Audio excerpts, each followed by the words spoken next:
Graça e paz, seja muito bem-vindo ao nosso encontro diário. Nós estamos tratando essa semana do tema Para onde caminha a história.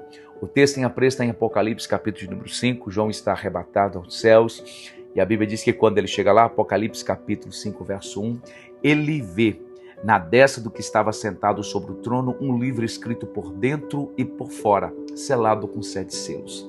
A Bíblia diz que um anjo forte brada com grande voz: quem é digno de abrir o livro, e desatar os 7 selos? Capítulo 5, verso 3 diz que ninguém fora achado digno de abrir o livro e desatar os selos. Essa pergunta ecoa na eternidade, desce para a terra e debaixo da terra. Da mesma forma que desce sem encontrar ninguém, volta sem resposta. Até que no capítulo 5, verso de número 4, a Bíblia diz que João chorava muito, porque ninguém fora achado digno de abrir o livro, desatar os selos, nem ler, nem olhar para ele. Até que no capítulo 5, verso 5, disse um dos anciãos: não chores, eis aqui o leão da tribo de Judá, a raiz de Davi, que venceu para abrir o livro e desatar os 7 selos. Esse livro, lembrando você, de que trata esse livro? Esse livro trata dos decretos de Deus. Esse livro, ele trata das linhas gerais de todos os acontecimentos até o fim dos tempos. Este livro, ele contém um registro antecipado da história. Tudo que Deus determinou quanto ao destino deste mundo está nesse livro. E de repente a Bíblia diz no capítulo 5 de Apocalipse que o Cordeiro dá um passo à frente e ele é digno de abrir o livro, desatar os selos e não apenas revelar os desígnios de Deus, os planos de Deus para a história da humanidade, mas levá-los a cabo, fazer com que isso aconteça e a história ela vai chegar à sua consumação e o seu propósito. E essa é também a história da nossa vida. Nessa grande história de Deus, da consumação dos seus planos, está a nossa micro-história.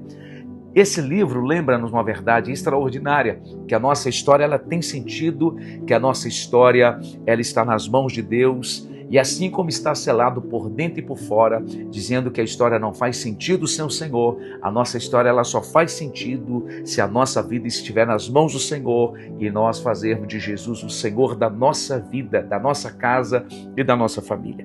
Pois bem, aquele que se apresenta para abrir o livro, ele tem algumas prerrogativas. E João vai dizer isso no capítulo de número 5, versículo de número 6. Está escrito assim, ó: eis que olhei, e eis que estava no meio do trono e dos 4 animais viventes, e entre os anciãos um cordeiro, como havia sido morto. Ele tinha 7 chifres e 7 olhos, que são 7 Espíritos de Deus enviados a toda a terra. Ele veio e tomou o livro da destra que estava sentado no trono.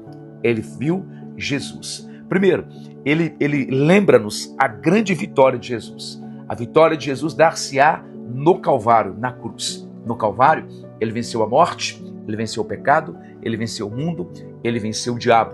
Ele é o grande vencedor. A ponto de Mateus 28, ele dizia assim: olha, toda autoridade foi me dada nos céus e na terra. Segundo lugar, João vê, a sua posição, ele está em pé. Fala de ação e poder. João vê que também ele está no meio, ele está no trono, fala de autoridade. Os 7 chifres fala que ele é onipotente. Os 7 olhos fala que ele é onisciente. Os 7 espíritos fala que ele é onipresente. Aquele que desatou os selos e abriu o livro dos acontecimentos, dos decretos divinos para a humanidade, ele venceu no Calvário. Ele não venceu na força do seu braço, mas ele venceu na entrega, na rendição à vontade de Deus, aos seus desígnios, aos seus propósitos. João vê a sua posição, ele está em pé, então ele vence pelo sacrifício, ele tem ação, ele tem poder. João vê o seu lugar, ele está no trono, ele tem autoridade, ele é onipotente, onisciente e onipresente. O que tudo isso ensina-nos, pastor? Ensina-nos que a solução para a história da humanidade, a solução para a história da sua vida, do seu dilema, ela venha do céu, não é na terra.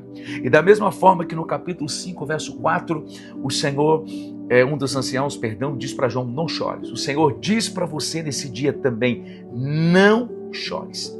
Às vezes nós choramos por medo do futuro, às vezes nós choramos com medo daquilo que vem pela frente, às vezes nós choramos com medo do amanhã, com medo da velhice, mas a voz de Deus para você nesse dia é: não chores. Às vezes nós choramos por um conhecimento limitado das verdades circunstanciais, mas esse texto lembra-nos uma verdade encorajadora. Deus tem a solução para os problemas que nos levam a lágrimas. O Senhor põe um basta na nossa angústia. O Senhor traz solução e Ele diz: não chores. A solução da história está nas mãos de Jesus. Aquele que é onipotente, onisciente, onipresente, aquele que está no trono, aquele que tem autoridade, aquele que venceu o pecado, o mundo, o diabo, a carne.